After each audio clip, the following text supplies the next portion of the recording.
These are Weddell seals fighting for possession of a breathing hole under the ice of the Antarctic Ocean. For the first time in history, scientists have photographed and recorded a polar marine mammal in its own habitat. This is the film record of their expedition.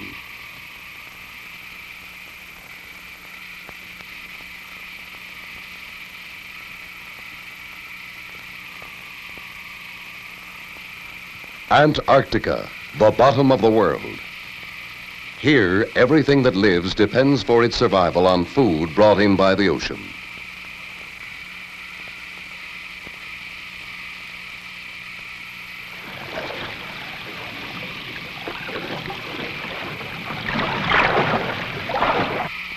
Even in summer, when the sun circles above the horizon, there is nothing an animal needs above the ice except air.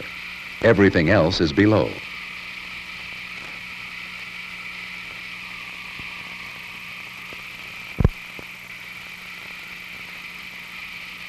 The Weddell seal begins life in a warm, fluffy coat of fur. If his fur gets wet, the moisture immediately freezes and the ice crystals drop off, keeping him dry.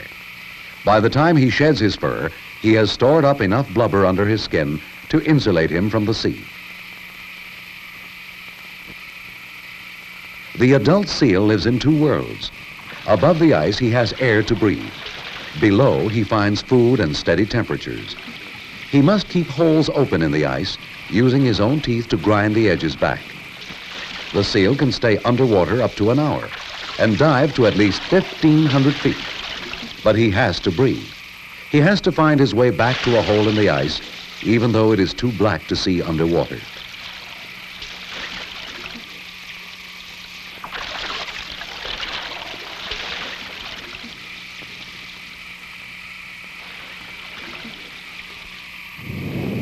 In 1963 and again in 1964, the New York Zoological Society, in collaboration with the Woods Hole Oceanographic Institution, sent a team of biologists to find out how the Weddell seal manages to live in the harshest environment on Earth, and if possible, whether it might use sound instead of sight to orient itself underwater.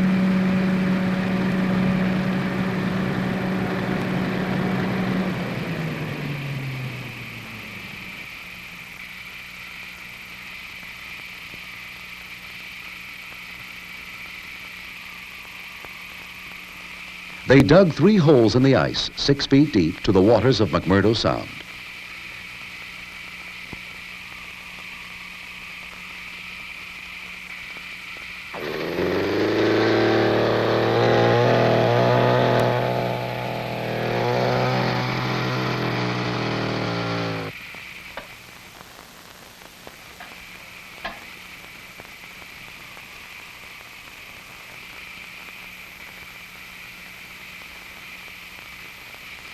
Directly over the first hole, a fully equipped laboratory for sound recording was set up, and a string of hydrophones was lowered into the water.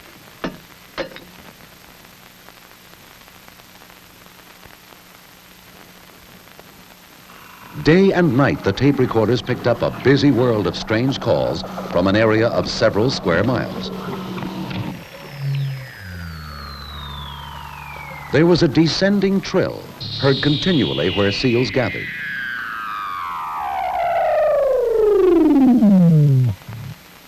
There was another frequently heard signal, something like the ping of sonar equipment that tells a submarine commander how far away an object is by measuring the time its echo takes to come back. But what you hear was made by seals.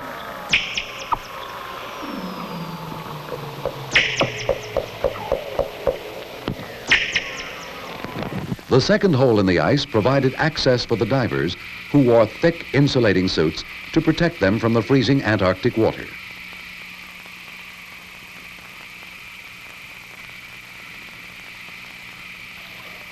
Their guiding rule was, if you want to study the seal, be a seal.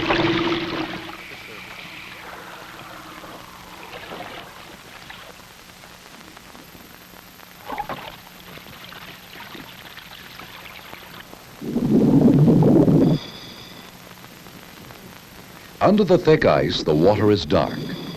Farther down, it is darker. Several hundred feet below, it is as black as permanent night. In the summer, a seal can see light through his breathing hole when he is close to it. But in winter, when there is no sunlight above, his eyes are completely useless.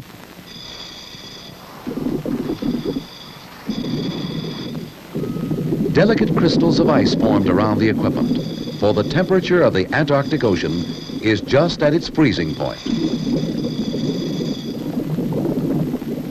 In shallower water, under a long fissure in the ice, the divers gathered samples of the many kinds of animals and plants which are probably brought in by ocean currents.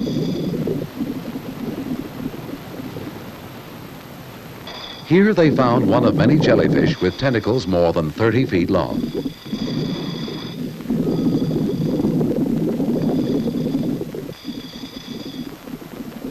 The bottom surface of the ice of McMurdo Sound is a fragile labyrinth of crystals, tinted with the colors of plankton and diatoms. Later in the summer season, this curtain of color will grow more dense, cutting out much of the light from above.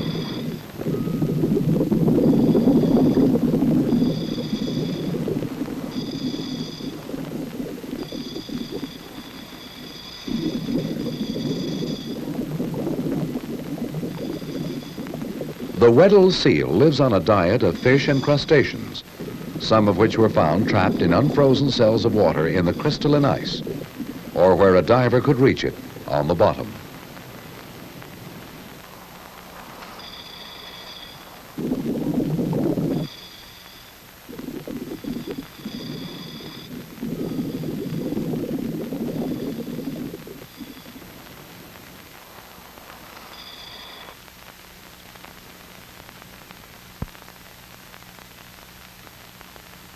To discover what behavior would be associated with the sounds seals might make under the ice, the scientists set up an observation chamber where they could watch for long periods without diving equipment and without the noise of the bubbles of their own breathing.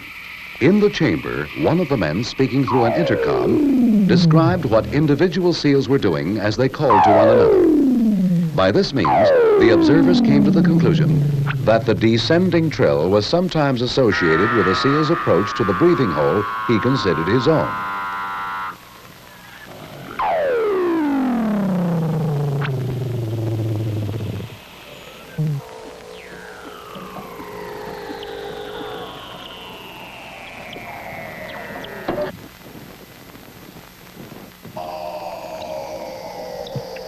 Sound travels nearly 5 times faster in seawater than it does in air. Because of the extreme quiet, the hydrophones picked up trills and other signals that may have been made by seals far away.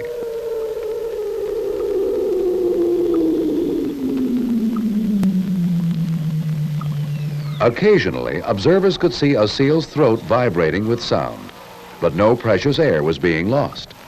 This led to the conclusion that the sounds were created within the throat cavity, which made it difficult to identify the seal that was calling at a particular time.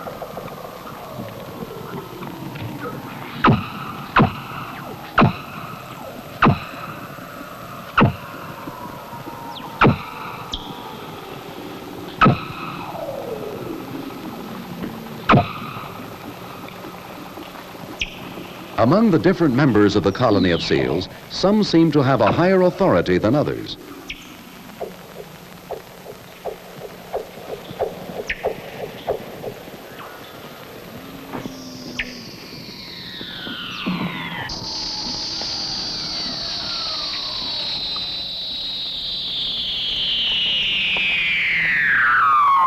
Back in shallower waters, divers watched as one seal drove another away with a very specific warning or threat.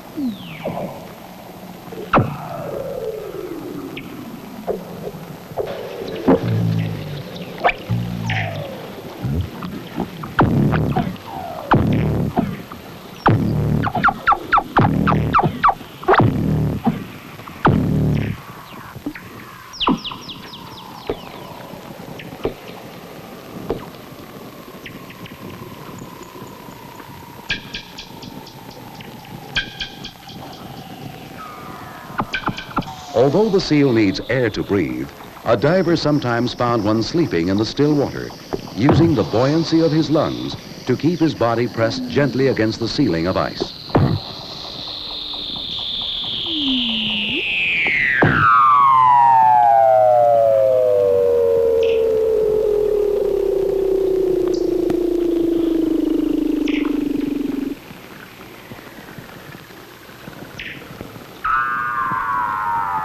Whether Weddell seals use the echo of a sound to measure their distance from the bottom or to find the direction of their breathing holes is not yet proved. But men have lived with them, have recorded their sounds and their behavior in their own environment for the first time in history as one step toward an answer.